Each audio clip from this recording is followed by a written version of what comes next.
with Andrea Hill, News Media. Are there any plans to appoint a second deputy leader? As you said, your constitution lays out for you to have two. At the moment, the position of the second deputy leader has been vacated as Georges Larac is clearing up some personal legal matters. And in respect for Georges, I'm leaving that position vacant for the moment. Adriane Carr's resignation, she's a sitting member of Vancouver City Council and she's preparing for her re-election. So with her resignation, it created the opportunity to ask Bruce Hyer to be the deputy leader in at least one of the posts. But you're right, there remains a vacancy. Martin Croteau, La Presse. Justement, là-dessus, pouvez-vous nous informer du statut de Georges Larac au sein du parti? Vous dites son poste est vacant, mais je comprends que vous ne le donnez pas à quelqu'un d'autre. Pouvez-vous nous dire exactement comment ça fonctionne à l'égard de M. Larac? Oui, à l'égard de M. Larac, comme je dis, quand le jour très triste, quand il a décidé que ce n'est pas possible de rester dans l'élection partielle à Bourassa, présenté comme candidat du Parti vert, c'est seulement un pause dans son rôle dans le Parti vert. Il n'était pas possible de poursuivre la course dans l'élection partielle, mais il reste comme un vert. Ce n'est pas possible pour lui à ce moment de jouer un rôle officiellement.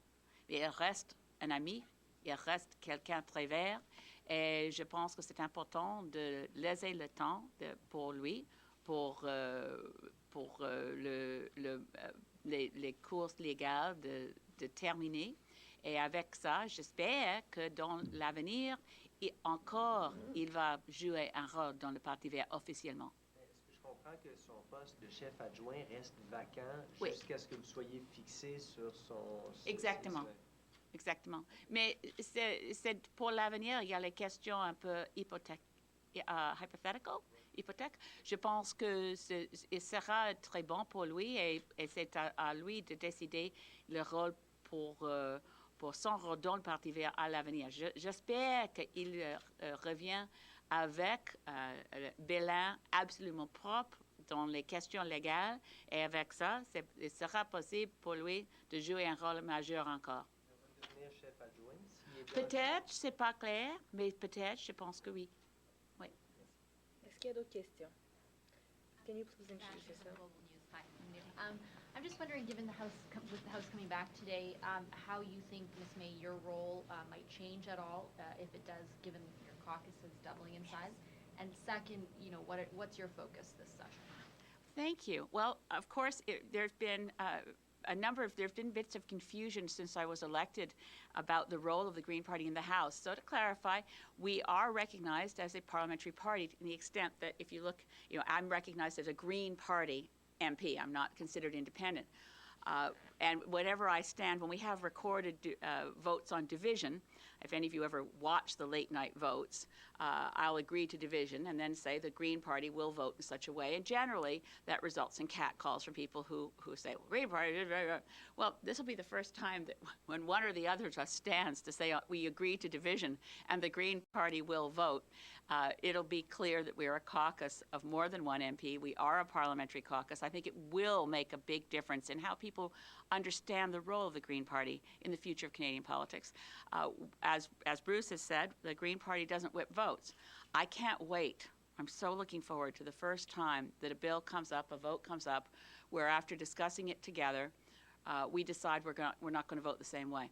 I'm hopeful that what I've been trying to do as an individual MP, I've been trying to exemplify what I think voters most want to see in their member of parliament: respectful discourse, hard work, honesty, but also treating parliament seriously. With two of us as a caucus, I'm hoping we can exemplify what Canadians would most want to see from a political party in the House of Commons. Again, respectful discourse, no heckling, doing our homework, but not checking our brains at the door and assuming that we're going to vote the same way every time. So that's where I think I'm excited about the new role for the Green Party in the House, and I certainly hope we'll have more MPs by this time next year. Looking forward to my own private member's bill, 442, for a national Lyme disease strategy. I'm hoping we'll get it through second reading and before committee. We have a lot of issues of concern, particularly, of course, we'll be paying a lot of attention, as everyone will, to Jim Flaherty and the 2014 budget. I've sent him a number of recommendations for where they can cut costs, and we'll see if they pay attention to some of those. But I know that Bruce and I are both, as his introductory remarks suggested, very committed to working to see Michael Chong's Reform Act passed. Where do you think what's one major area where cost? Well, I think we should cut the budget to the Prime Minister's office. Cutting it in half would be a good start. Reducing it to nothing would be better. It's $10 million a year of completely unaccountable partisan spending, and it is a source of an onslaught against the democratic institutions of Parliament, and its control mechanisms are unhealthy and anti-democratic. We could also cut funding to the government advertising to tell us about programs that don't yet exist.